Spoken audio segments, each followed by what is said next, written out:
The void screamed. Not the silent cold death that usually ruled the endless dark between stars, but a tearing reality shredding howl that sent astropaths bleeding from their eyes across 3 sectors. A rent appeared in the fabric of real space.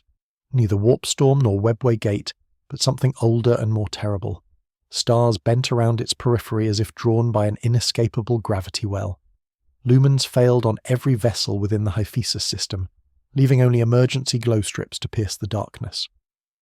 Aboard the rogue trader vessel Sublime Avarice, Captain Kaldor Verity gripped the command throne as the ship bucked beneath him. A man of wealth and ambition, who had stretched the boundaries of his hereditary warrant of trade, he was no stranger to the horrors of the void. But this was something entirely different. Stabilized, throne, damn you, he growled at his helmsman, a gaunt man augmented with reflex enhancers whose fingers flew across the controls with inhuman precision. The OPEX arrays are blind, my lord, called the sensor mistress. A woman with circuitry embedded in her scalp connected directly to the ship's systems. Warp interference unlike anything in the logbooks. Machine spirits are in disarray. Kaldor rose from his throne, cape of shimmer silk billowing around his broad shoulders as he approached the oculus. Beyond the armoured viewport, the fabric of space contorted, folding like origami crafted by a mad god. At its centre, a pinprick of green light expanded, pulsing with power that registered on the ship's threat detection systems, even through the interference. "What in the Emperor's name?" he whispered just as the Vox crackled with panic. "My lord," Tyranid bioforms detected. The tactical officer's voice broke with strain. A splinter fleet emerged from the shadow of the gas giant. They appear to be converging on the anomaly. Kaldor's eyes narrowed as the green light flared bright enough to cast his shadow against the far bulkhead.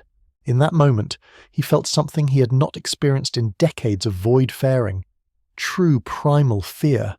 Something was coming. Something that made even the Great Devourer pause in its relentless consumption. The warp rift collapsed with a thunderclap that shook the ship to its core frame. In its place hovered a figure impossibly small against the vast canvas of stars, yet radiating such overwhelming power that every soul aboard the Sublime Avarice felt it press against them like a physical force. A man, or something like a man, massive, muscled beyond human norm, with a corona of energy crackling around his form. His hair stood upright in a wild crown, pulsing with the same emerald radiance that had heralded his arrival. His eyes, when the magnification arrays finally focused on his face, contained no reason, no mercy, only a barely restrained fury that promised annihilation. Broly. The being howled into the void, the sound somehow carrying through the vacuum to reverberate through the hull of the ship. It was not a declaration, not a name. It was a promise of violence unleashed. The Tyranid swarm, sensing prey or threat, altered course. Thousands of bioforms, from tiny ripper beasts to massive warrior strains, surged toward the glowing figure. Biological weapons primed, hunger driving them forward like a single vast organism. "Record everything," Kaldor ordered, gripping the railing before him until his knuckles widened. "The Ordo Xenos will pay a fortune for this footage." The first wave of Tyranids reached the being called Broly. They died. There was no battle, no exchange of blows. The creature simply extended a hand and emerald fire erupted from his palm. The beam cut through the Tyranid vanguard like a plasma lance through parchment, vaporizing chitin, flesh and bone in an instant. Where thousands of organisms had swarmed, only superheated particles remained, dispersing into the void. The hive mind, sensing the threat, adapted. The second wave approached more cautiously, spreading out to envelop the glowing figure from all sides. Warrior strains with ranged bioweapons unleashed torrents of corrosive acid and symbiote ammunition, creating a killing field that would have dissolved even the ceramite armor of a space marine. The projectiles struck an invisible barrier around Broly, dissipating harmlessly. His expression shifted from unfocused rage to something more focused, more terrible. Recognition of an enemy, purpose for his fury. "Kakarot," he growled, the name tearing from his throat like a curse. Then he moved. The crew of the Sublime Avarice could barely track his motion. One moment he floated in place, the next he was among the Tyranid swarm, fists and feet lashing out with such speed and force that each blow created shockwaves visible in the void. Tyranid warriors' creatures evolved over countless cycles to be the perfect killing machines were torn apart by bare hands. their chitinous armour capable of withstanding bolter fire crumpled like paper beneath blows that could shatter mountains. Magos Kir Kaldor called to his tech priest advisor. "What are we witnessing?" The red-robed figure beside him clicked and whirred as augment eyes adjusted, focusing and refocusing on the carnage unfolding before them. "Unknown, Captain. Energy readings surpass any recorded human psyche, comparing to historical records of primarchs and other transhuman specimens." The Magos paused, binary code streaming across his ocular implants. No match found. This is beyond Imperial classification. A Tyranid warrior strain larger than the others managed to close with Broly. Its talons evolved to slice through tank armor, scraped across his chest, drawing a thin line of blood. The being paused, looking down at the wound with something like surprise. Then his expression contorted with rage. The scream that followed transcended the vacuum of space. It struck the sublime avarice like a physical blow, cracking viewports and causing systems to short out across the vessel. The Tyranid fleet, thousands strong, paused as if in collective shock. Energy exploded outward from Broly in concentric waves, his hair shifting from black to a blazing gold. The corona around him intensifying until it was painful to observe directly. The nearest Tyranids disintegrated on contact with this aura, reduced to their component atoms in an instant. "This changes everything," Kaldor whispered, a plan already forming in his mind. If he could somehow capture or control this being, the possibilities were endless. Entire worlds would bow before such power. Even the High Lords of Terror would be forced to grant him the recognition he deserved. The Tyranid response was immediate and overwhelming. The hive mind, recognizing an existential threat, committed its full resources to the engagement. From the shadow of the gas giant emerged a creature of nightmarish proportions, a bio-titan that dwarfed even the largest Imperial war machines.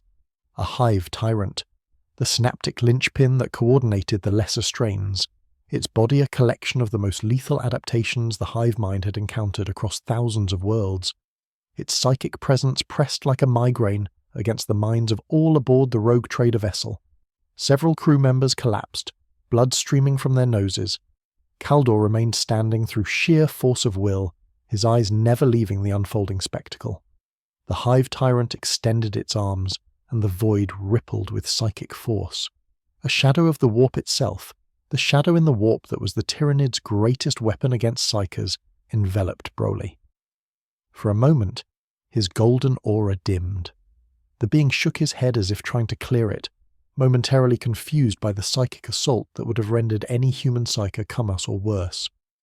"Now," Kaldor ordered, seizing the moment of apparent weakness. "Helmsman, bring us closer, gunner crews to battle stations." "My lord," his first officer protested. "The radiation alone would cook us alive if we approach, not to mention the Tyranids." "Fortune favours the bold, Seos," Kaldor replied, a predatory smile spreading across his aristocratic features. "And I intend to claim the greatest prize in Imperial history." The sublime avarice surged forward, plasma engines flaring as it cut through the debris field of destroyed Tyranids. Weapon batteries powered up, targeting the massive hive tyrant that now closed with the golden figure. Broly recovered from the psychic assault, his aura flaring back to full intensity. When the hive tyrant reached him, he did not evade its attack. Instead, he met it head-on, catching its massive talons in his bare hands. The two titans strained against each other, locked in a contest of raw physical might that bent the very gravity around them. "He cannot maintain that energy output indefinitely," the Magos observed, his voice flat despite the incredible scene. "Readings indicate extreme metabolic strain. Without sustenance, even such a being must eventually tire." As if hearing these words, Broly roared again, the sound of pure rage. The hive tyrant's talons began to crack under the pressure of his grip. With a final surge of strength, he tore the limbs free entirely, ichor spraying into the void where it instantly froze in the cold vacuum. The Tyranid bio-titan reeled back, already growing new appendages to replace those lost. But Broly gave it no time to recover. He flew forward, a streak of golden light, and drove his fist directly into the creature's torso. The impact sent shockwaves through the void that buffeted the approaching rogue trader vessel. The hive tyrant's body convulsed around the blow, chitin cracking, organs rupturing. Yet still it fought, its tail whipping around to impale Broly from behind. The barbed appendage struck true, piercing his shoulder and emerging from his chest. For a moment the golden figure froze, skewered by massive talon. Blood, red and human, floated in globules around the wound. The tyrannidism opened in what might have been triumph, acidic saliva floating in viscous strands between its fangs. Then Broly smiled, a terrifying blood-filled grimace that promised retribution. He grabbed the tail that impaled him and pulled, dragging the massive creature closer despite its struggles. With his free hand, he formed a sphere of energy so dense and bright that the Auspex arrays of the Sublime Avarice shorted out entirely from the readings. "Erasing you," Broly growled, pressing the sphere against the Hive Tyrant's torso. The explosion that followed consumed the Biotitan completely. Where a creature the size of a small void craft had been, nothing remained but scattered particles. The force of the blast pushed Broly backward through the void, the Tyrannid's tail still embedded in his chest. With a grunt of effort, he tore it free, the wound sealing almost immediately with cauterizing energy. The remaining Tyrannid swarm scattered, their synaptic connections severed with the death of the Hive Tyrant. Some fled blindly into the void, others, driven by base instinct alone, continued their attack in disorganized waves. Broly dispatched them methodically now, his rage focused into calculated destruction. Each blast of energy vaporized dozens of creatures. Each physical blow shattered chitin and bone. He moved through the void like a force of nature, leaving only death in his wake. Aboard the Sublime Avarice, Kaldor watched with growing excitement. "Do you understand what we found?" he asked the bridge crew, none of whom shared his enthusiasm. "A weapon to rival anything in the Imperium's arsenal. With this being under our control, nothing would be beyond our reach." "Control?" The Magos tilted his head, the gesture unnaturally mechanical. "Captain, with respect, I see no evidence this entity can be controlled. It appears driven by pure rage, untempered by reason or restraint." "All men can be controlled, Magoskia," Kaldor replied, his eyes never leaving the golden figure as it systematically annihilated the Tyrannid remnants. "You simply need to find the proper leverage." The battle, if it could still be called that, wound down as the last Tyrannids were destroyed. Broly hovered amidst the debris, his golden aura pulsing with each breath. For the first time, he seemed to notice the rogue trader vessel observing him. His head turned, eyes focusing on the ship with predatory intensity. "My lord," the helmsman called, panic evident in his voice. "He's approaching. Hold position," Kaldor ordered, even as his instincts screamed at him to flee. "Prepare the null field generator." The device, acquired at enormous cost from a radical faction of the Order Hereticus, was designed to dampen psychic abilities. It was untested against a being of this nature, but Kaldor had staked his fortunes on riskier gambles before. Broly approached with frightening speed, crossing thousands of kilom in seconds. As he neared the vessel, the null field activated. A sphere of absolute psychic silence enveloped the ship, extending outward to meet the oncoming figure. The effect was immediate. Broly's golden aura flickered as he entered the field, his momentum slowing. Confusion crossed his face, followed by a grimace of effort as he struggled to maintain his power. The closer he came to the ship, the more his energy seemed to drain away, his hair fading from gold back to black. "It works," Kaldor breathed, scarcely believing his luck. "The null field affects him like a psyker. Margos, prepare the stasis chamber. We have our prize." But he had underestimated the being's raw physical might. Even without his energy aura, Broly was immensely powerful. He reached the hull of the Sublime Avarice and struck it with a bare fist. Adamantium, among the strongest materials known to the Imperium, buckled under the impact. Warning klaxons blared across the ship as compartments began to decompress. "My lord, hull breach in sectors 7 through 12, the Vox operator called. "We cannot sustain this assault." Kaldor gripped the command throne, mind racing. The null field was working, dampening the being's energy, but his physical strength alone was enough to tear the ship apart. He needed a new plan and quickly prepare the teleportarium. He ordered target coordinates directly ahead, 10 men from the hull breach, Margos Kirill. "I want a priority transmission to the nearest Adeptus Mechanicus outpost.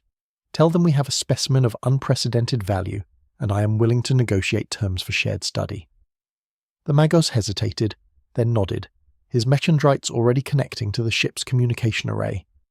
The transmission would take time to reach its destination, but Kaldor was playing a longer game now. If he could not contain this being himself, Perhaps the resources of the Mechanicus could succeed where he had failed. Broly struck the hull again, and this time the impact shook the entire bridge. Status runes flashed crimson across tactical displays as system after system reported critical damage. The null field generator wed with strain, its machine spirit protesting the enormous power it was attempting to suppress. "Teleportarium ready, my lord," called the tech officer, her voice steady despite the chaos around her. "Execute," Kaldor commanded. The teleportarium, a device that could transport matter through the warp itself, activated with a surge of power that dimmed lights across the ship. The targeting matrix locked onto Broly's position outside the hull and initiated the transportation sequence. For a moment it seemed to work. The being's form shimmered with warp energy, caught in the beam of the teleporter. Then, impossibly, he began to resist. His body strained against the very fabric of reality as it attempted to displace him. With a roar of defiance, he tore free of the teleportation field. The backlash of energy cascading through the ship's systems. The teleportarium exploded in a shower of sparks and shrapnel, killing the tech officer instantly. Emergency bulkheads slammed shut across the vessel as fires broke out in multiple compartments.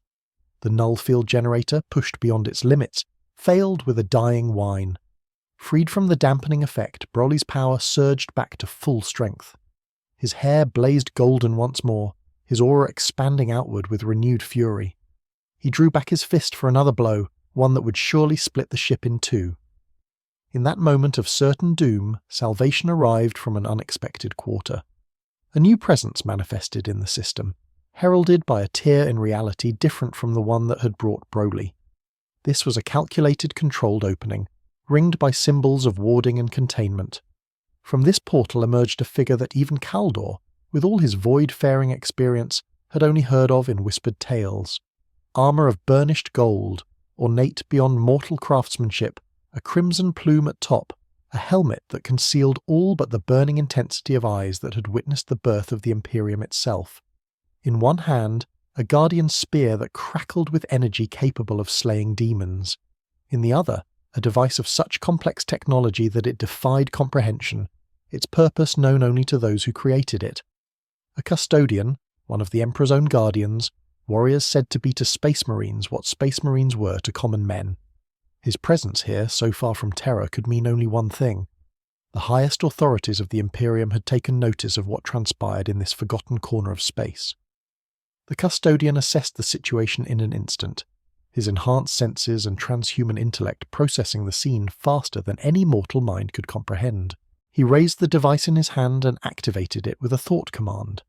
A beam of pure white light shot forth, engulfing Broly entirely.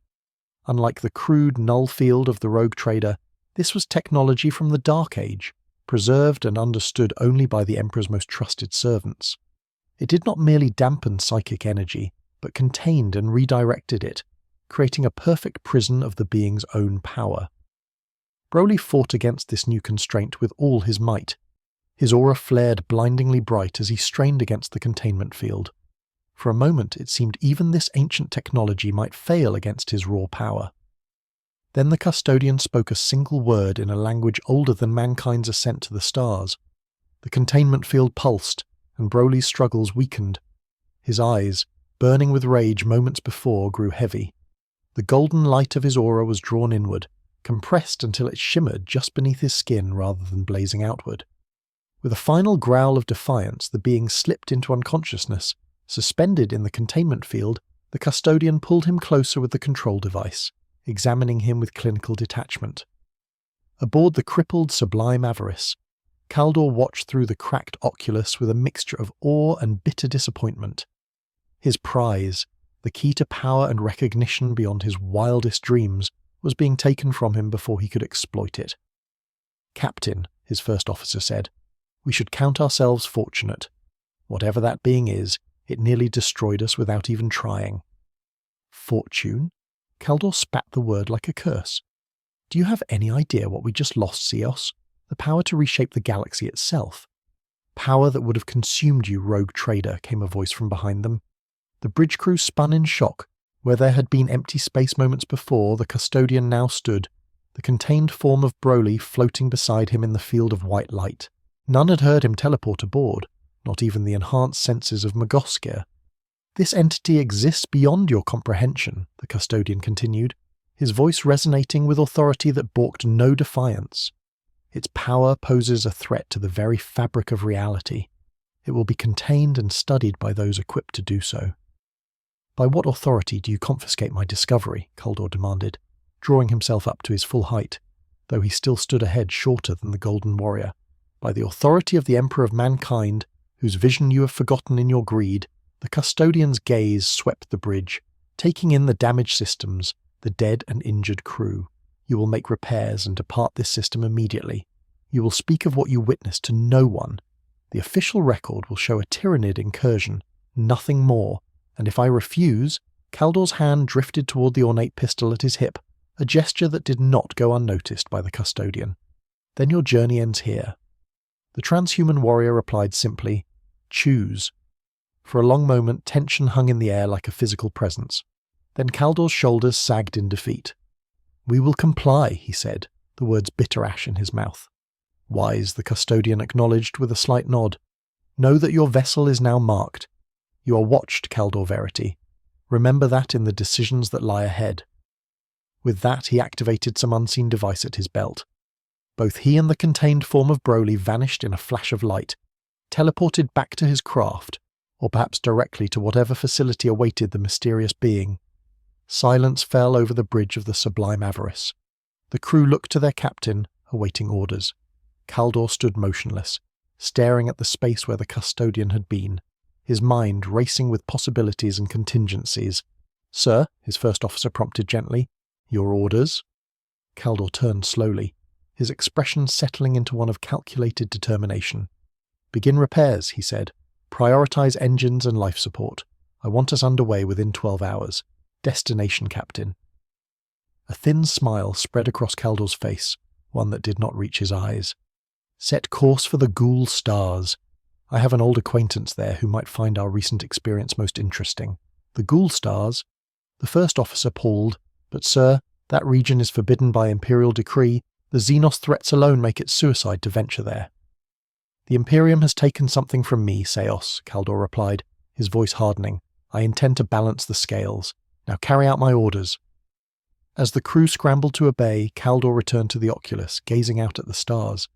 Somewhere out there, a being of unimaginable power was being transported to a facility where it would be studied, perhaps weaponized by the very authorities who had denied him his prize. But if there was one thing Kaldor Verity understood, it was that in a galaxy as vast as this one, nothing remained contained forever. Eventually the being called Broly would awaken once more, and when he did, Kaldor intended to be prepared.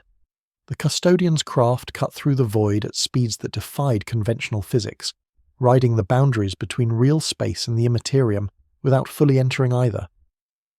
Within its hold, secured by technologies dating back to the Dark Age, Broly remained unconscious, his power dampened but not extinguished.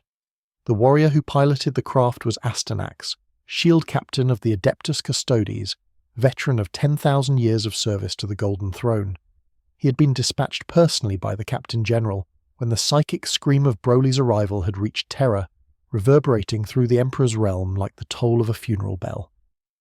Aston studied the readings from the containment field with growing concern. Even unconscious, the being's power fluctuated wildly, straining against its bonds in rhythmic pulses that coincided with what appeared to be dreams or memories.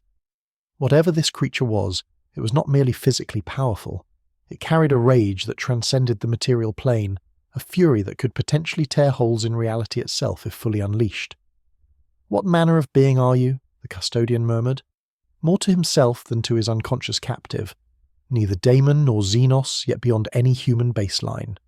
The craft's coitator chimed, indicating they were approaching their destination. Not Terra, as might be expected, but a facility far more specialized for containing entities of this nature. A black site known only to the highest echelons of imperial authority, constructed within an artificial pocket of reality, where the laws of physics could be altered to further contain dangerous specimens. As the craft decelerated, preparing to dock, Broly stirred within his containment field. His eyelids fluttered, and for a brief moment they opened, revealing eyes filled with such primal rage that even Aston, who had faced the worst horrors the galaxy could produce, felt a chill run through his transhuman frame. "Kakarot," Broly growled, the name slipping from his lips like a curse before slipping back into unconsciousness. Aston made note of the word. A name perhaps, or some kind of trigger.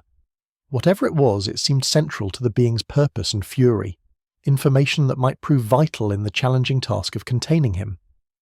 The craft docked with the hidden facility, a construct that existed in a perpetual state of quantum uncertainty, simultaneously present in multiple locations across the galaxy, while actually existing in none of them. A perfect prison for beings who defied conventional containment. A reception committee awaited them, led by a figure whose appearance defied easy categorization. Neither fully human nor completely machine, she stood with the fluid grace of a natural organism, but displayed the calculating precision of an artificial intelligence. Archmagos Dominus Exelix, master of the facility, and one of the few tech priests, granted access to certain technologies deemed too dangerous for general knowledge within the Mechanicus. "Shield Captain," she greeted Enax, her voice a harmonious blend of organic warmth and synthetic precision. "Your cargo registers most unusually on our auras, a significant prize indeed." "A significant threat, Archmagos," Astyanax corrected, activating the mechanism that would transfer the containment field from his craft to the facility systems. "One that requires your fullest attention and strongest protocols." Naturally, Exelix's augments word as they focused on the suspended form of Broly. "We have prepared the Omega-level containment chamber. Even a Primarch would find it challenging to escape."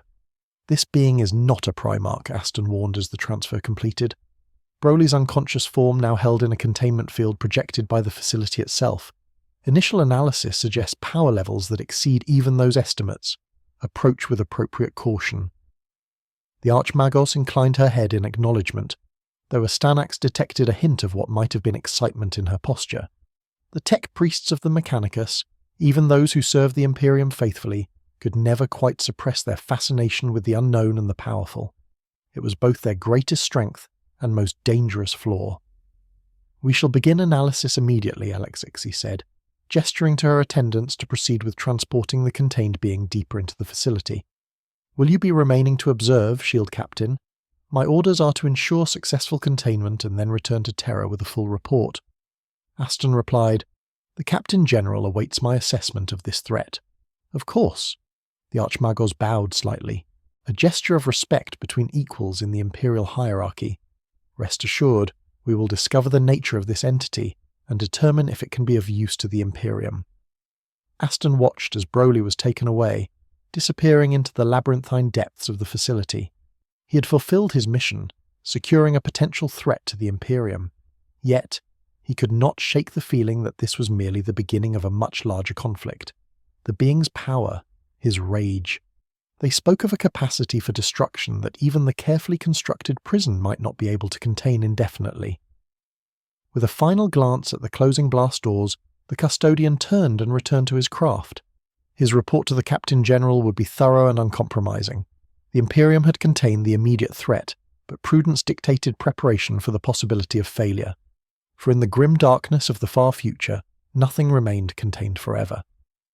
Deep within the hidden facility, in a chamber shielded by layers of technology, both ancient and newly developed, Broly was suspended in a containment field that now incorporated additional restraints. Null field generators, psychote devices, warp dampeners, and technologies with no names in any human language, all focused on a single purpose, containing the limitless power that resided within the being's muscled frame. Arcasex Elixir stood before a bank of monitoring devices, each displaying different aspects of the entity's biology and energy output. What she saw both fascinated and terrified her. Cellular structures unlike any known species, yet recognizably humanoid in basic configuration.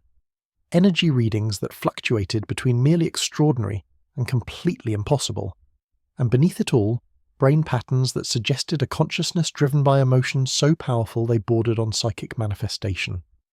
"Remarkable," she whispered. "A rare display of organic sentiment from one so heavily augmented. It is as if evolution itself was pushed to its theoretical maximum, then exceeded even those boundaries." Her attendants worked tirelessly around her, adjusting containment parameters, recording data, preparing specialized examination tools designed for specimens of extreme danger classification. None approached too closely to the suspended figure. Even unconscious, an aura of menace radiated from him like heat from a forge. Archmaos, one of her assistants called, his voice modulated to perfect evenness. The specimen's brain activity is increasing. He approaches consciousness. Exelixi moved closer, fascination overriding caution. Increase sedation protocols by 20%, she ordered. I want him aware enough for preliminary cognitive assessment but not fully conscious. The adjustment was made. Delicate manipulations of the containment field that should have kept Broly in a twilight state between sleep and wakefulness. Should have, but did not. His eyes snapped open, immediately focusing on the tech priest with an intensity that froze her in place. There was no grogginess, no confusion, only instant complete awareness and burning rage. Where? He growled, the single word carrying such menace that several attendants took involuntary steps backward. You are contained, Exelix replied, forcing clinical detachment into her voice for study and assessment. Your cooperation will make this process less uncomfortable. Broly's response was not verbal. His muscles tensed, straining against the invisible bonds of the containment field. Warning runes flashed across monitoring stations as power levels spiked exponentially. The field designed to contain beings of Primarch-level strength began to waver. Increase containment to maximum output. Exelix ordered her mecha dendrites connecting directly to control systems to facilitate faster response. Activate the null matrix. The chamber's lighting shifted to a deep purple as additional systems engaged. The air itself seemed to thicken as layers of reality were folded around the containment field, creating a pocket dimension where the laws of physics could be selectively enforced or suspended. The perfect prison, theoretically capable of containing even a minor warp entity. For a moment it seemed to work. Broly's struggles slowed, his expression shifting from rage to confusion as he encountered resistance unlike anything he had experienced before. The containment field stabilized, its boundaries reinforcing under the control of the Archmagos and her attendants. Then he screamed. It was not a sound of pain or fear, but of pure unleashed fury, a roar that transcended physical limitations, resonating not just through the chamber, but through reality itself. The monitoring devices exploded in cascading failures. Unable to process the readings they were receiving, the containment field, stressed beyond its theoretical limits, began to develop visible fractures, lines of force that cracked like glass under impossible pressure. Evacuation Protocol Theta Exelixi voxed to the facility at large, recognizing the imminent catastrophic failure. Seal containment sector and prepare for hostile entity release. Her attendants fled, disciplined temporarily overwhelmed by base survival instinct. Exelix remained, her augmented body interfacing directly with the facility systems in a desperate attempt to maintain the failing containment. If the being escaped, the damage could extend far beyond this hidden outpost. Entire sectors might be at risk.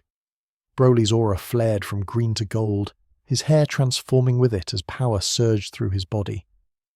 The containment field shattered completely, fragments of exotic energy dissipating into the air like mist under a hot Sunday. Yet still he remained partially restrained, the null matrix creating a localized pocket of altered reality that slowed his movements to a fraction of their normal speed. Exelixi activated her final contingency, a device integrated into her own body that she had hoped never to use. A singularity generator capable of creating a miniature black hole that would consume everything within the chamber, including herself. The ultimate in containment protocol for the most dangerous specimens. The device would activate automatically upon her death, ensuring that even if the being killed her, he would not escape. "What are you?" she asked, buying time. As the device powered up, a process that could not be rushed without risking premature detonation. Broly's eyes fixed on her, and for a moment, something like recognition flickered in their depths. Not of her specifically, but of what she represented. Authority, confinement, control, all the things that triggered his deepest rage. "Broly," he answered, the word tearing from his throat with such force that it caused visible distortion in the air between them. The destroyer. With a final surge of effort, he tore free of the null matrix entirely. Reality reasserted itself around him, no longer constrained by the facility's technology. His golden aura expanded outward in a shockwave of pure energy that threw Exelixi against the far wall with bone-crushing force. Only her extensive augmentations prevented immediate death. The singularity generator, damaged by the impact, began an uncontrolled activation sequence. Warning runes flashed across Exelix's augment vision as system after system reported critical failures. She had seconds, perhaps less, before the device created a tear in space-time that would consume everything within a kilometre radius. Containment breach in progress. She transmitted on all Imperial frequencies, her voice synthesizer maintaining perfect calm despite the catastrophe unfolding around her. Entity classification, Omega+. May the Omnissiah preserve our data. Broly stalked toward her, each step leaving molten footprints in the adamantium floor. Energy radiated from him in visible waves, melting monitoring equipment and causing structural supports to groan under thermal stress. His face, contorted with rage, showed no comprehension of the technological apocalypse about to unfold. He saw only another captor to destroy. The singularity generator reached critical mass. A sphere of absolute darkness formed at its core, reality collapsing inward upon itself with inexorable force. The chamber began to distort, straight lines bending as space itself was pulled toward the forming event horizon. Exelix closed her organic eye, trusting that whatever data survived would guide the Imperium in dealing with similar threats in the future. Her duty was fulfilled. Her knowledge would serve the Omnissiah even in her destruction. Then the impossible happened. Broly noticed the singularity. Rather than fleeing the growing gravitational pull, he turned toward it, eyes narrowing in what might have been recognition. He had encountered similar phenomena before, though none so small or controlled. The pull of the forming black hole tugged at him, strong enough to bend light, yet still barely noticeable against his immense strength. With a growl of irritation rather than fear, Broly extended both hands toward the singularity. Energy gathered between his palms, a sphere of power that glowed with the intensity of a newborn Sunday. With a roar that shook the foundations of the facility, he launched this energy directly into the heart of the growing black hole. The laws of physics shattered. Energy and gravity, matter and antimatter, collided in a reaction that should have annihilated the entire facility and everything within 1,000 come. Instead, the competing forces created a breach between dimensions, a tunnel of pure energy that tore through the barriers separating realities. Broly was pulled into this vortex, his roar of defiance fading as he vanished into the swirling maelstrom. The singularity, destabilized by the massive energy input, collapsed in upon itself with a final reality-bending implosion. Where a black hole had been forming moments before, nothing remained but scorched metal and the rapidly cooling remains of what had been Arch-Magos Zalixi.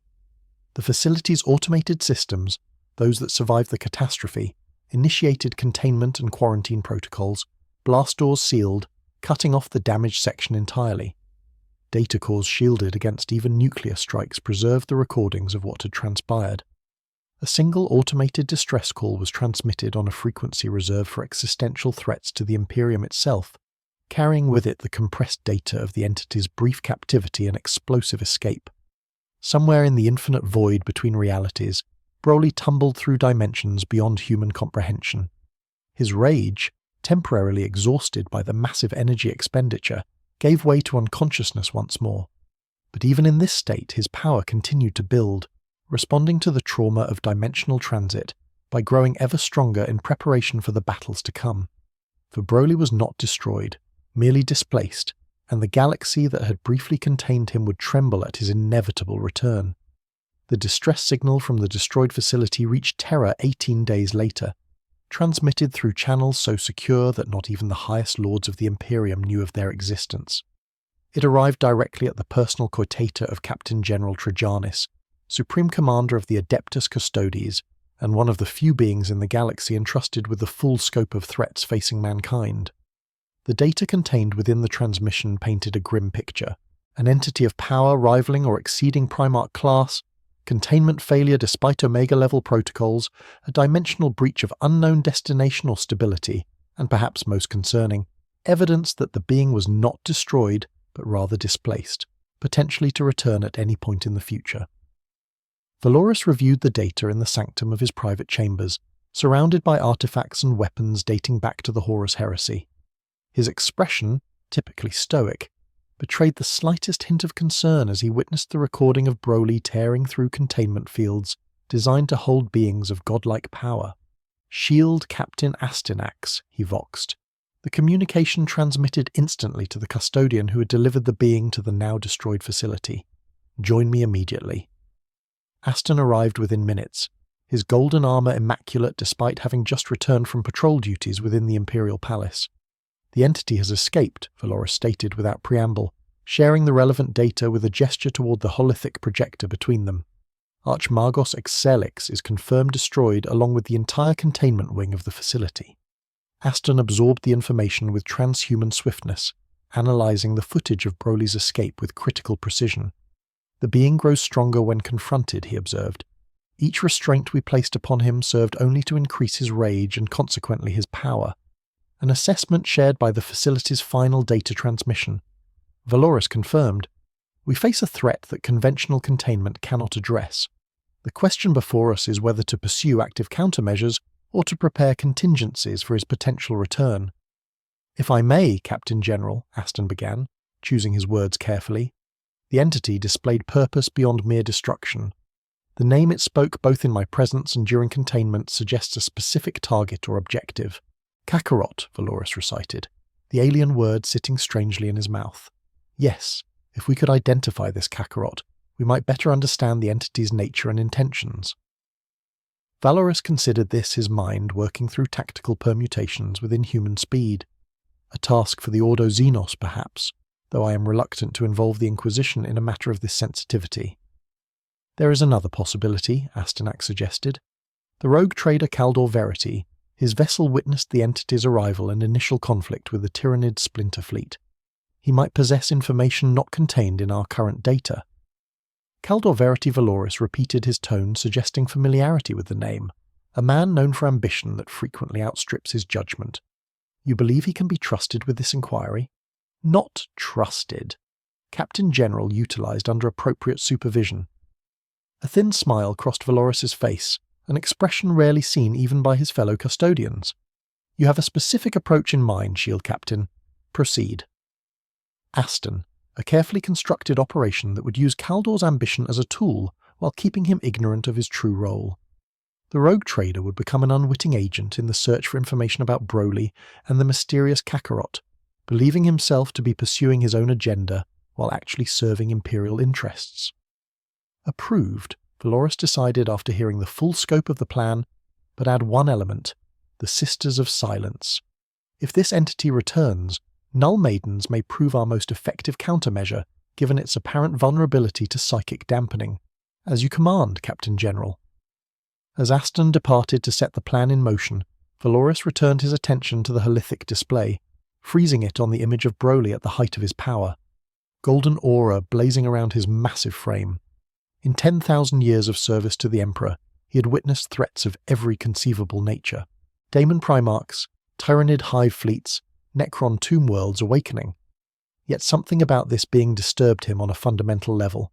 It was not merely the raw power Broly displayed, though that alone would qualify him as an Omega-level threat. It was the nature of that power, unrestrained by the laws of physics, untethered from the limitations of biology, a force that grew stronger with each attempt to contain it. In many ways, it reminded him of stories from the earliest days of the Imperium, when the Emperor himself walked among mankind. The comparison was not comforting, for if this being possessed even a fraction of the power the Master of Mankind once commanded, then his return would herald destruction on a scale not seen since the Horus Heresy itself. Valoris closed the holithic display with a gesture. Speculation served no purpose, action did, and the Adeptus Custodes would be ready, as they had been for 10,000 years, to face any threat to humanity's survival, no matter how powerful, aboard the Sublime Avarice. Now repaired and slipping through the void at the edge of the Ghoul Stars, Kaldor Verrit stood before a private altar in his quarters. Unlike the imperial shrines found throughout his vessel, this one bore no aquila, no images of the Emperor or his Primarch sons. Instead, a single artifact dominated the small space, a fragment of black stone, the mysterious material known to dampen psychic energies, mounted in a reliquary of tarnished silver. Kaldor passed his hand over the stone, feeling the familiar deadening sensation, as it suppressed the minor psychic talent he had kept hidden throughout his long career. A talent that had given him an edge in negotiations, allowed him to sense deception and occasionally glimpse fragments of possible futures. A talent that, if discovered by Imperial authorities, would have seen him surrendered to the tender mercies of the black ships. "Show me," he whispered to the stone, focusing his mind on the memory of the golden being who had nearly destroyed his ship. "Show me where you went." The black stone remained inert, reflecting no light despite the lumens illuminating the small chamber. Yet Kaldor felt something stir within his mind. Not a vision precisely, but a certainty that bordered on precognition. The being would return, and when he did, the fabric of reality itself would tremble. A chime at his door interrupted his concentration, quickly covering the altar with a silken cloth. Kaldor composed himself before responding, "Enter." His first officer, Sevos, stepped into the chamber, bowing slightly before speaking. "My lord, we have reached the coordinates. The Yasith awaits your signal." "Excellent," Kaldor replied, smoothing the front of his ornate void coat. "Inform Margos Kirill to prepare the communications array. The encryption must be perfect. The penalties for unauthorized contact with the Yasith are rather final." "Are you certain this is wise, Captain?" Sios asked, loyalty temporarily overcoming his usual deference. "The Yass are outlawed by Imperial decree for good reason. Their experiments in xenotechnology go beyond heresy." "Wisdom is subjective, my friend," Kaldor replied with a thin smile. "The Imperium took something from me, something that could have elevated House Verity to heights not seen since the days of my ancestors. I merely seek to balance the scales. By consorting with Xenos biologist outlaw for attempting to splice human and alien DNA, Sios pressed unusual courage in his voice. The Ordo Xenos executes men for far less. The Ordo Xenos executes men who are caught," Kaldor corrected, his smile never wavering. "We will not be now. Carry out my orders." Sios hesitated a moment longer, then bowed again, more stiffly this time, "As you command, my lord." When the first officer had departed, Kaldor returned to the covered altar, pulling aside the silk to once again reveal the blackstone fragment. His fingers traced its irregular surface, feeling the power contained within. The nullifying effect of the stone was well known to Imperial authorities who used it in various forms to contain psychic threats.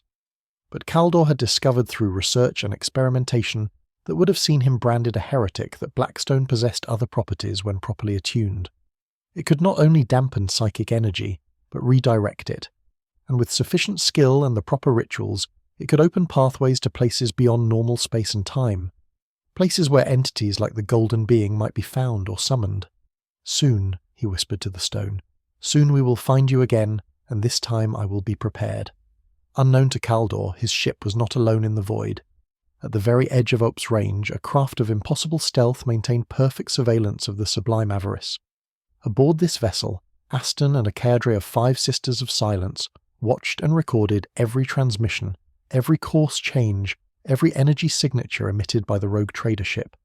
"He moves exactly as predicted," observed the Sister Superior. Her thoughts transmitted directly to Astyanax through a device that bypassed the need for spoken language which the Null Maidens had forsworn, seeking forbidden allies among the Yasith biologists. "Ambition makes men predictable," Astyanax replied through the same mechanism. "His obsession with the entity blinds him to the greater threat it represents."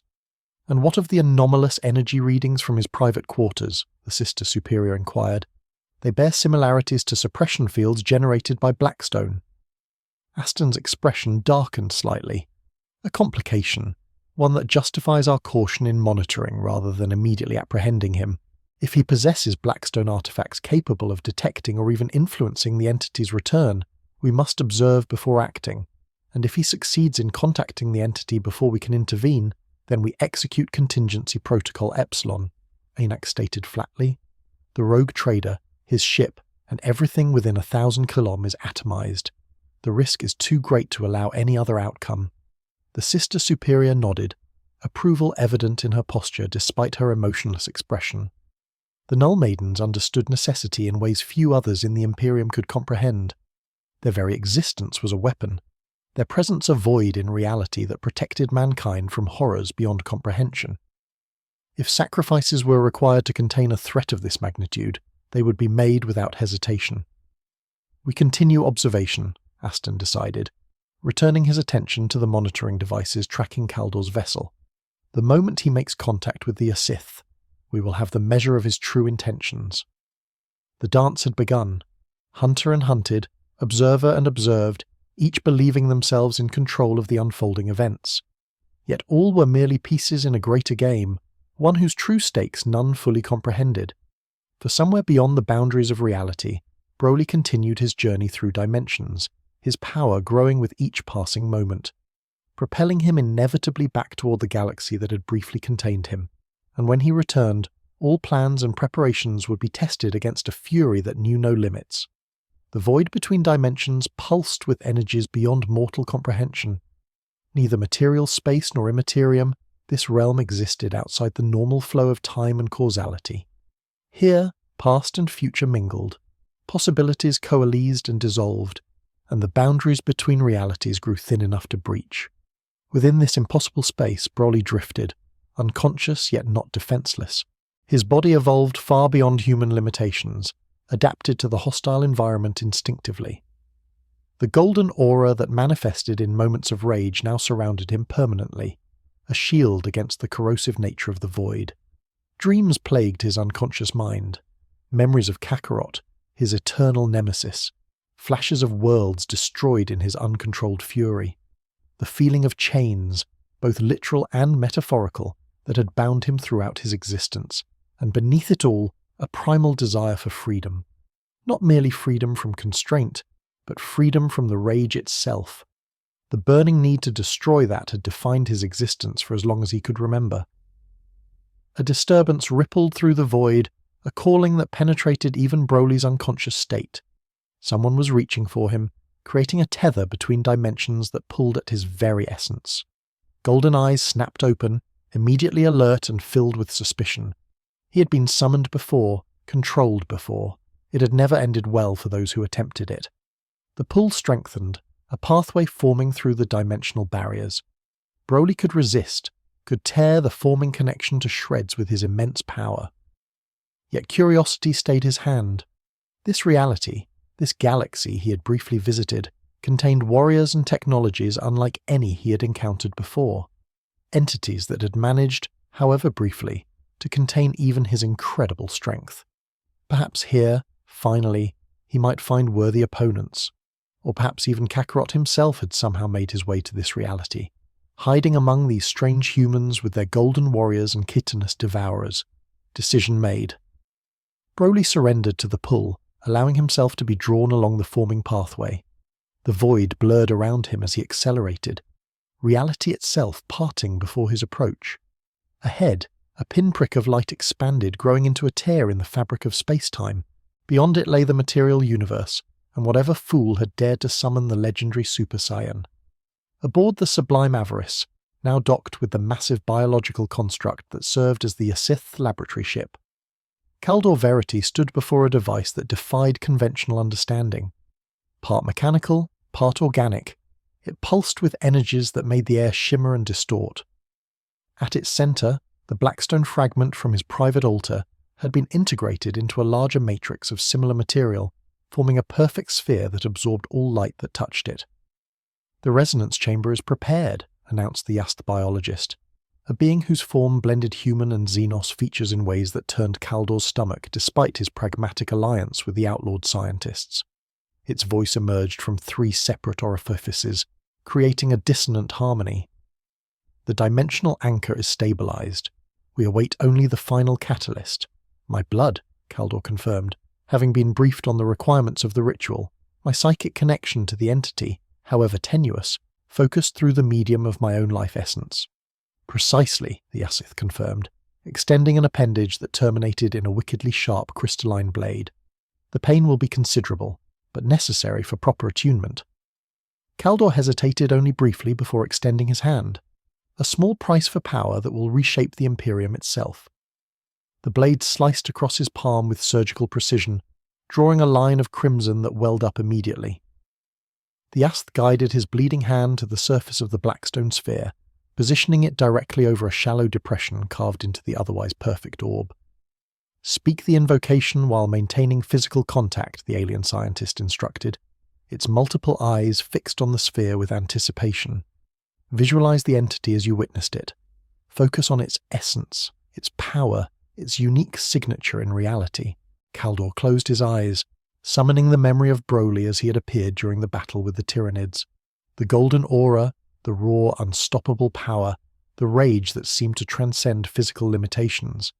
He spoke words in a language he did not understand, taught to him by the Yasith biologists, their syllables burning his throat as they left his lips. The Blackstone sphere began to vibrate beneath his bloody palm. The air in the chamber grew heavy, charged with potential. Reality itself seemed to thin, becoming a membrane stretched to the point of tearing rather than an immutable constant. The Yasith stepped back, their alien features registering what might have been alarm as the ritual progressed beyond their calculations. Something approaches. The lead biologist announced its 3 voice orifices no longer synchronized, betraying growing concern. The power signature exceeds our containment parameters by orders of magnitude. Containment was never my objective, Kulla replied, never taking his eyes from the Blackstone sphere, which now levitated above its mounting, spinning with increasing speed. Control is. The sphere exploded not with the force of conventional weapons, but with a reality-bending implosion that created a perfect vacuum for a fraction of a second before air rushed in to fill the void. In the space where the Blackstone had been, reality tore open. A dimensional breach formed, ragged at the edges, spilling energies from beyond the material plane. From this breach emerged Broly, his massive frame silhouetted against the blinding light of the portal. The golden aura surrounding him pulsed with power that immediately overloaded every measuring device in the Yasith laboratory. His eyes, filled with barely restrained rage, swept the chamber before settling on Kaldor. "You!" Broly growled, recognition flickering across his features. The small one who watched. Kaldor straightened, ignoring the pain in his sliced palm and the fear that threatened to overwhelm his composure. "I am Kaldor Verity, Lord Captain of the Sublime Avarice, holder of the warrant of trade by imperial decree, and I have summoned you for a purpose." Broly's expression shifted from recognition to amusement, a terrible smile spreading across his face. "Purpose," he repeated, the word clearly unfamiliar on his tongue. "My purpose is destruction." Before Kaldor could respond, the Yasith biologists activated hidden controls within their exoskeletal frames. Energy fields sprang up around Broly, similar in design to the null fields that had affected him aboard the Sublime Avarice, but enhanced with Xenos technology forbidden by Imperial law. Containment successful. The lead biologies announced, triumph evident in its dissonant voice. The specimen will now be prepared for dissection and genetic mapping. Broly's amusement vanished, replaced by the rage that seemed his natural state. The energy fields surrounding him flickered as he flexed against their constraints. Unlike the crude null field of the rogue trader, or even the advanced containment of the Imperial facility, these barriers did not simply suppress his power. They attempted to siphon it to draw his energy into storage devices of Xeno's design. "Fools," Kaldor hissed, backing away from the containment area. "That was never the agreement." "Agreements change," the Yasith replied simply. "The biological potential of this entity exceeds any reasonable exchange of technology. The Yasth Concordat will not squander such an opportunity for advancement." Kaldor reached for the ornate pistol at his hip, but froze as Broly's roar shook the very foundations of the laboratory ship. The containment fields designed to siphon energy at a controlled rate, overloaded as Broly's power surged exponentially. Alarms blared throughout the facility as system after system reported critical failures. "No chains," Broly growled, his voice deepening as his muscles expanded, growing even larger than before. His hair, already standing upright in its golden state, lengthened dramatically, extending down his back like a man of pure energy. No more cages. The containment field shattered completely, releasing a shockwave of pure force that threw Kaldor and the Yasth biologists against the far wall. Secondary explosions rippled through the laboratory as equipment overloaded, unable to process the readings they were receiving. Broly stood at the center of the destruction, transformed beyond what Kaldor had witnessed during the Tyranid battle. His golden aura now contained flexix of blue energy that arced like lightning around his massive frame. His hair, flowing down to his waist, shimmered with power that distorted the air around it, and his eyes, once filled with unfocused rage, now burned with purpose and controlled fury. Super Saiyan 3, he announced, the transformation's name emerging from some instinctual knowledge rather than conscious thought. My true power. The Yasth, recognizing the existential threat before them, activated their final countermeasure. The laboratory ship, designed as much for combat as for research, began powering weapon systems that combined the worst excesses of Xenos technology with stolen Imperial designs. Weapon batteries charged, targeting arrays locked onto Broly's position, and automated defense systems deployed throughout the facility. Your choice, the lead biologues. 3 voices synchronized once more in deadly seriousness. Surrender to containment or be destroyed along with this vessel and everyone aboard it. Broly's response was not verbal. With a speed that defied tracking, he crossed the chamber and seized the Asith biologist by its central voice orifice. The alien struggled in his grasp, its exoskeletal frame enhancing its natural strength to levels that would have challenged even an Artis warrior. Against Broly, it was like a child fighting a titan. No more threats, Broly said, his voice calm despite the rage evident in his eyes. No more cages. With a single squeeze, he crushed the biologist's central mass, ending its life instantly. The remaining Yasith scattered in panic, all pretense of scientific detachment abandoned in the face of a power beyond their ability to contain or comprehend. Broly turned his attention to Kaldor, who had managed to regain his footing, and now stood with his back against the chamber wall, ornate pistol drawn, but clearly useless against the being before him. You brought me here, Broly stated, advancing slowly toward the rogue trader. Why? Survival instinct overrode fear as Kaldor's mind raced for an answer that might spare his life. To offer you freedom, he said, lowering his weapon in a gesture of submission. Imperium would have kept you imprisoned forever, studied like a specimen. I sought to liberate you. Lies, Broly replied, stopping directly before Kaldor, close enough that the rogue trader could feel the heat radiating from his golden aura. You sought to use me like all the others. Kaldor swallowed hard, knowing his next words might be his last. Not use Ali with your power combined with my knowledge of this galaxy could accomplish anything. Together we could carve out an empire beyond imagining. Something shifted in Broly's expression, a flicker of consideration rather than immediate dismissal. Empire, he repeated, the concept seemingly familiar yet distant. I have no need for empire. I seek only one thing. Name it, Kaldor pressed, sensing an opening. Whatever you desire, I can help you obtain it. Worlds, wealth, armies. Kakarot, Broly stated, the name emerging as it always did, like a curse and a prayer combined. I seek Kakarot. Before Kaldor could respond, the chamber shuddered as something impacted the hull of the Asith laboratory ship. Warning klaxon sounded throughout the facility, indicating a breach in multiple sectors. The remaining Yasith scattered in panic, their disciplined scientific demeanor abandoned in the face of imminent destruction. Broly's head tilted, his enhanced senses detecting something beyond normal human perception. Warriors come, he said, a hint of anticipation entering his voice. Strong ones. The chamber's main entrance exploded inward as a golden figure strode through the smoke and debris, a Stenax, shield captain of the Adeptus Custodes, guardian spear held ready for combat. Behind him came 5 Sisters of Silence, their very presence creating a zone of psychic nullity that rippled through the chamber like an invisible tide. By the authority of the Emperor of Mankind, Astyanax declared, his voice enhanced by his armor's vox amplifiers. This vessel and all aboard are condemned for violation of Imperial law and consorting with Xenos biologists. His gaze settled on Broly, recognition evident even behind his ornate helmet. The entity has returned. Containment Protocol Epsilon is now in effect. The Sisters of Silence moved with perfect coordination, spreading out to surround Broly while maintaining optimal distance for their null field to affect him. Unlike the crude technologies that had temporarily dampened his power before, the Sisters' natural ability to negate psychic phenomena was a fundamental aspect of reality itself, impossible to overcome through mere force. Broly felt their effect immediately.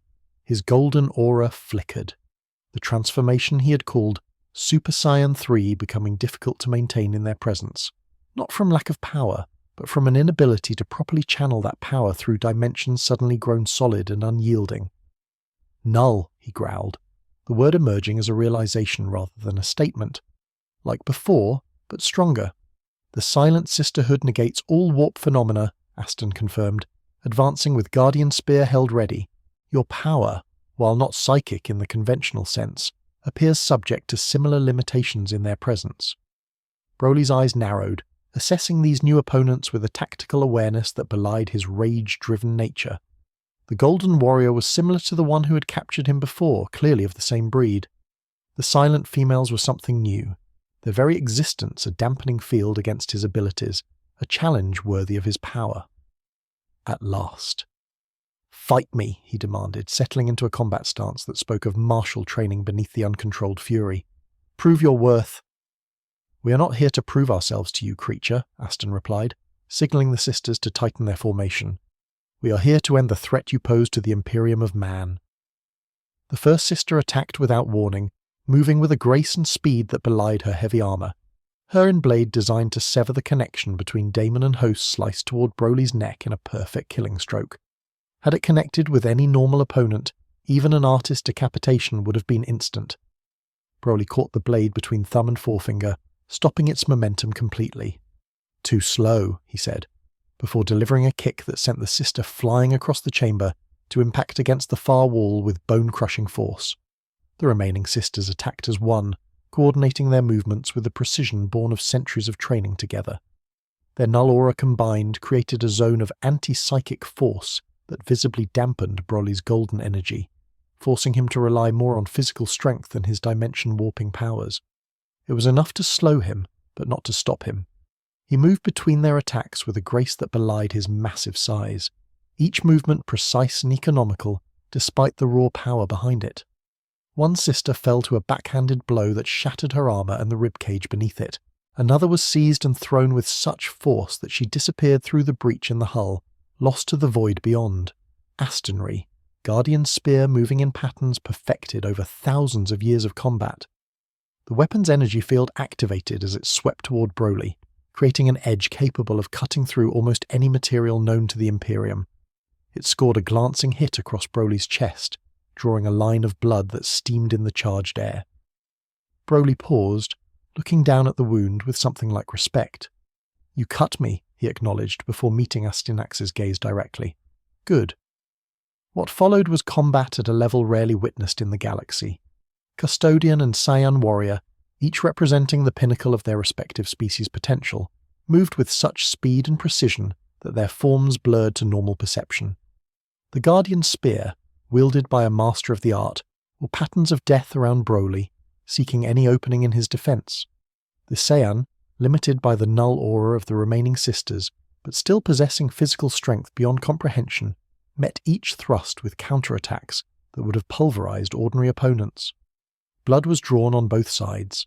Aston's armor, designed to withstand the most terrible weapons in the galaxy, cracked under blows that carried the force of orbital strikes. Broly's invulnerable hide was pierced repeatedly by the Guardian Spear's adamantium tip, each wound closing almost as quickly as it was inflicted, but still registering as pain that fueled his fighting fury. Through it all, Kaldor Verity watched from the periphery, forgotten in the clash of titans. His mind, ever calculating, recognized the opportunity presented by the battle. With both the Custodian and the Saini engaged, the path to his ship lay open. Escape was possible if he moved quickly and quietly. Yet he hesitated, transfixed by the spectacle before him. In all his years, traversing the void, dealing with Xenos civilizations and witnessing the horrors and wonders of the galaxy, he had never seen combat like this. It was like watching gods war amongst themselves, beyond the comprehension of mere mortals.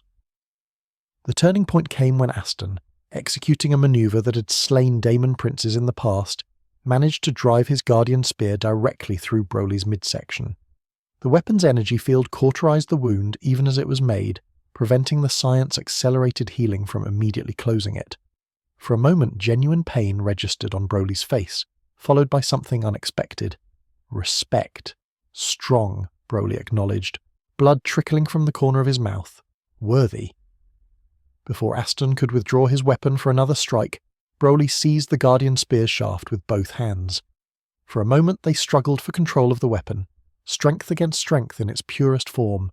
Then, with a roar of effort, Broly snapped the spear in two, the energy field dissipating as the weapon's internal mechanisms failed.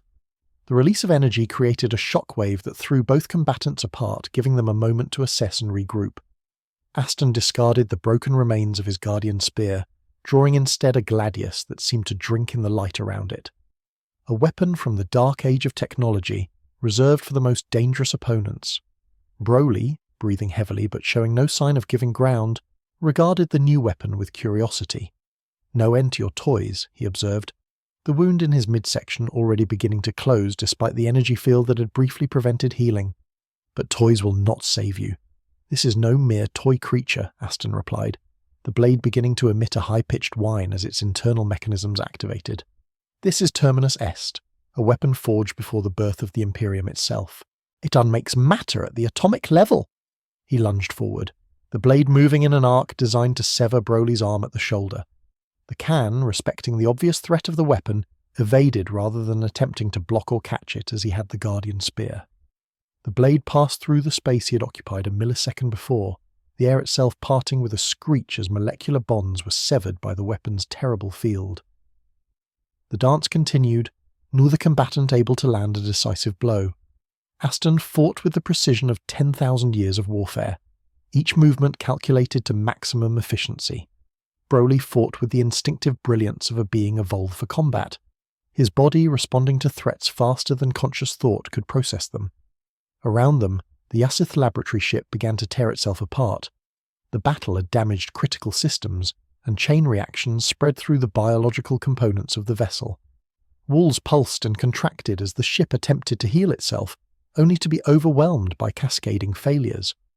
Emergency klaxons sounded throughout the structure, indicating imminent catastrophic breakdown. "The vessel will not survive another 10 minutes, Aston stated, never taking his eyes from Broly, despite addressing his words to the remaining Sisters of Silence. "Withdraw to our craft and prepare orbital bombardment. I will delay the entity." The sisters hesitated, their vows of silence preventing verbal protest, but their body language conveying reluctance to abandon their commander. Aston made the decision for them with a sharp command in battle, an ancient sign language developed specifically for coordination in environments where verbal communication was impossible. As the sisters withdrew, their null aura diminished proportionally. Broly felt the constraint on his powers lessen, the golden energy of his Super and 3 form flowing more freely as the psychic dampening receded. A smile spread across his face as he recognized the tactical decision the Golden Warrior had made. "Sending away your advantage," he observed, settling into a combat stance once more. "Pride or desperation?" "Neither," Aston replied. The Terminus Estlade held in a perfect guard position. "Calculation. This vessel's destruction will create a shockwave capable of devastating this entire sector. The sisters will ensure the damage is contained." Broly's eyes narrowed, perceiving the truth in the custodian's words. The energy build-up within the ship was reaching critical levels, detectable even to his non-technological senses. Soon, the entire structure would detonate with force, comparable to the planetary bombardments he had witnessed upon his arrival in this reality. "You stay," he said, a question hidden within the statement, "to die if necessary." Aston confirmed without hesitation. "My life in exchange for billions of Imperial citizens is an easy calculation. The question is whether you will die with me, or if your power truly is as limitless as it appears." For a moment, something like confusion crossed Broly's features. Self-sacrifice was a concept alien to his experience, where strength alone determined survival, and the weak perished as natural law dictated. Yet he could detect no fear in the Golden Warrior, no hesitation in his willingness to die in service to his duty. Before he could formulate a response, the chamber shuddered violently as primary support structures began to fail throughout the vessel. The deck beneath their feet buckled, throwing both combatants off balance. Momentarily, emergency force fields activated and failed in rapid succession, as power fluctuations rippled through the dying ship. "Time grows short," Aston stated, regaining his footing with transhuman grace. "Make your choice, entity. Die here in the fulfillment of your rage, or prove yourself something more than a mindless force of destruction." Broly's expression darkened at the implication of mindlessness. "I am Broly," he growled, power flaring around him as his anger rose once more. "The strongest warrior in the universe. I choose my own path." "Then choose quickly," Aston replied, The Terminus Est blade held ready for what might be their final exchange. This vessel has less than 2 minutes before critical failure. In the periphery of the chamber, forgotten by both Titanus combatants, Kaldor Verity made his decision. Survival, as always, took precedence over all other considerations, with both Broly and the Custodian distracted by their confrontation and the ship's imminent destruction. He slipped toward an emergency escape pod, one of many built into the Yasith vessel for the Biologus caste that ruled the outlaw faction. As he reached the pod, he cast one final glance toward the beings whose power had so captivated him. In that moment, Broly's eyes met his, a flash of recognition passing between them. The Scion remembered the small human who had first witnessed his arrival in the Ryan Praetation, this reality who had attempted to contain him, and finally who had summoned him back from the void between dimensions. Something passed between them in that glance. Not forgiveness, for Broly was not capable of such sentiment toward those who had attempted to cage him. Not hatred, for Kaldor was too insignificant to warrant such emotion. Perhaps, if anything, it was acknowledgement, recognition of the inevitable pattern that bound them. Broly would always destroy, Kaldor would always survive, and their paths would cross again as certain as the stars themselves. Then the moment passed. Kaldor sealed himself within the escape pod and initiated the launch sequence, feeling the vibration as it separated from the dying vessel and accelerated away from the imminent destruction. His last glimpse through the viewport showed the chamber collapsing around the two combatants, neither giving ground despite the disintegration of the battlefield itself. Broly turned back to Aston as debris rained down around them, the ship's final death throes beginning in earnest. "Your duty is to your Emperor," he stated, surprising the Custodian with his grasp of the concept. "Mine is to find Kakarot. Neither ends here." Before Aston could respond, Broly's aura expanded exponentially, the golden energy of the Super Saiyan 3 form intensifying until it was painful to behold directly. With a roar that shook the remaining structural supports of the chamber, he directed this energy outward in a perfect sphere, creating a bubble of force that pushed back the collapsing ceiling and walls. "What are you doing?" Anex demanded, the Terminus Esli still held ready despite the situation. "Choosing," Broly replied simply, the strain of maintaining the energy shield evident in his voice. "Not destruction, not this time." Understanding dawned on the Custodian. The entity was containing the ship's death throes, preventing the catastrophic release of energy that would have devastated the surrounding space. Whether from pride, curiosity, or some deeper motivation, Aston could not fathom, Broly had chosen to save rather than destroy. "Your ship," Broly grunted, the effort of containing the escalating chain reaction clearly taxing even his immense strength. "Call it." Aston hesitated only a moment before activating his armor's teleport. Homer, a device keyed to the unique signature of his personal craft. Within seconds, the familiar sensation of teleportation energy enveloped him. Molecular dissolution followed by reassembly aboard his vessel, now stationed at minimum safe distance from the Yasith ship. Through the viewing port he witnessed a spectacle few in the galaxy had ever seen.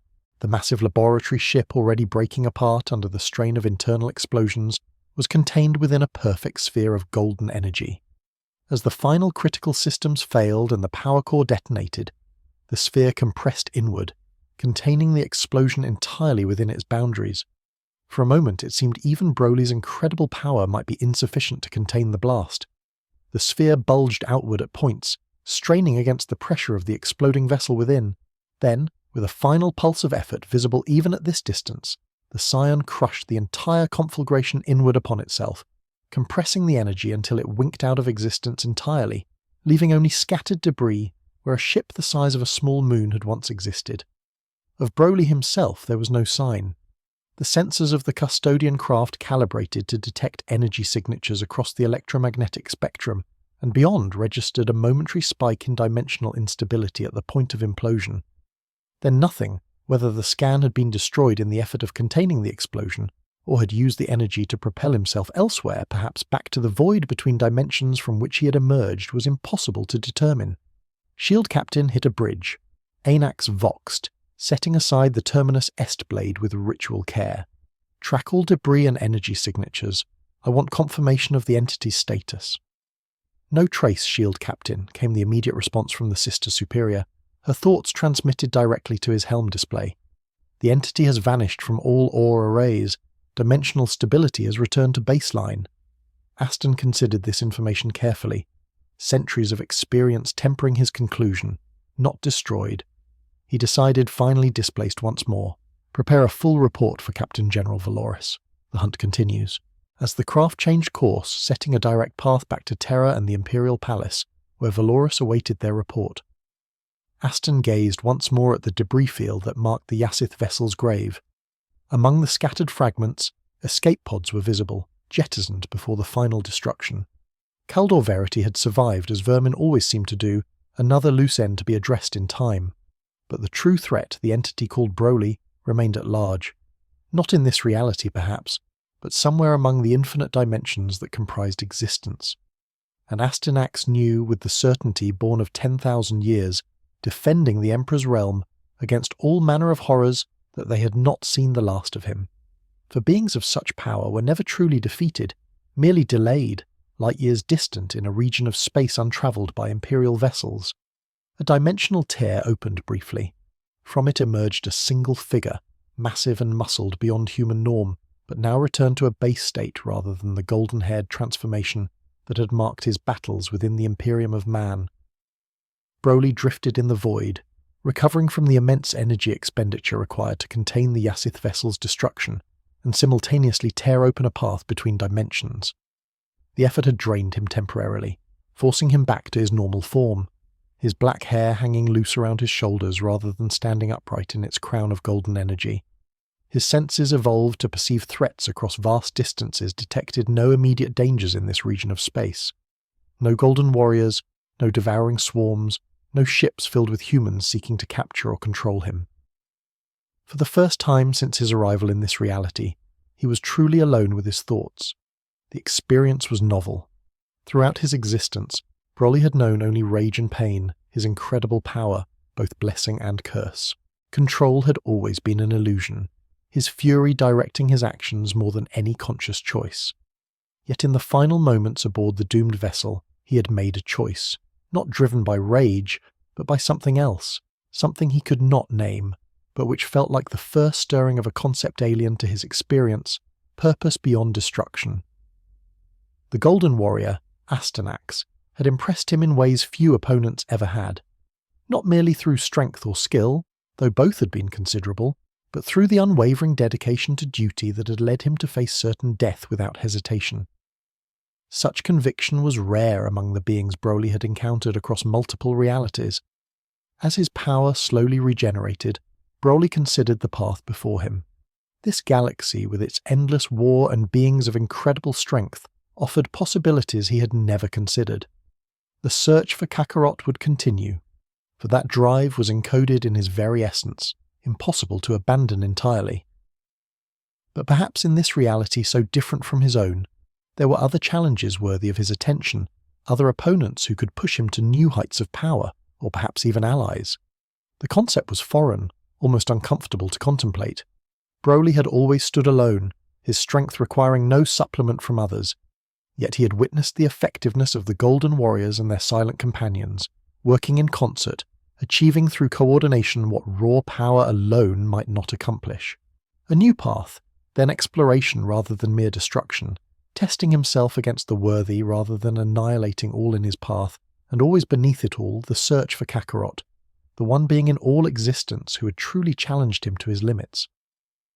With decision made, Broly allowed his power to flow once more, the familiar green energy of his base state surrounding him like an aura. He selected a direction arbitrarily, sensing the distant clusters of life and technology that indicated inhabited worlds, and began to move through the void under his own power, leaving behind the sight of his re-emergence into this reality. The galaxy spread before him, vast beyond comprehension, even to one who had traversed dimensions. Somewhere within its spiral arms lay challenges worthy of the legendary Super Saiyan, enemies to fight, civilizations to encounter, and perhaps, though the thought was still more strange than familiar, beings worthy of respect rather than merely destruction. Broly accelerated, his form becoming a streak of energy against the backdrop of stars. His path was his own now, not dictated by the manipulations of others, or even solely by the rage that had defined him for so long. Where it would lead, even he could not predict. But for the first time in his existence, the journey itself held interest beyond the promise of battle at its end. Behind him, unnoticed and unremarked, a small craft emerged from the debris field of the destroyed Yassith vessel. Aboard it, Kaldor Verity gazed at instrument panels that still registered the fading energy signature of Broly's passage through this region of space. A calculating smile spread across his aristocratic features as he plotted a course to follow at a discreet distance. Some prizes were too valuable to abandon no matter the risk, and Kaldor had never been one to learn from his mistakes when ambition beckoned. The hunt continued, predator and prey, observer and observed, each believing themselves in control of the unfolding events. Yet all were merely pieces in a greater game, one whose true stakes none fully comprehended. For in the grim darkness of the far future there was only war, and Broly, the legendary Super Saiyan, had found a galaxy worthy of his power at last.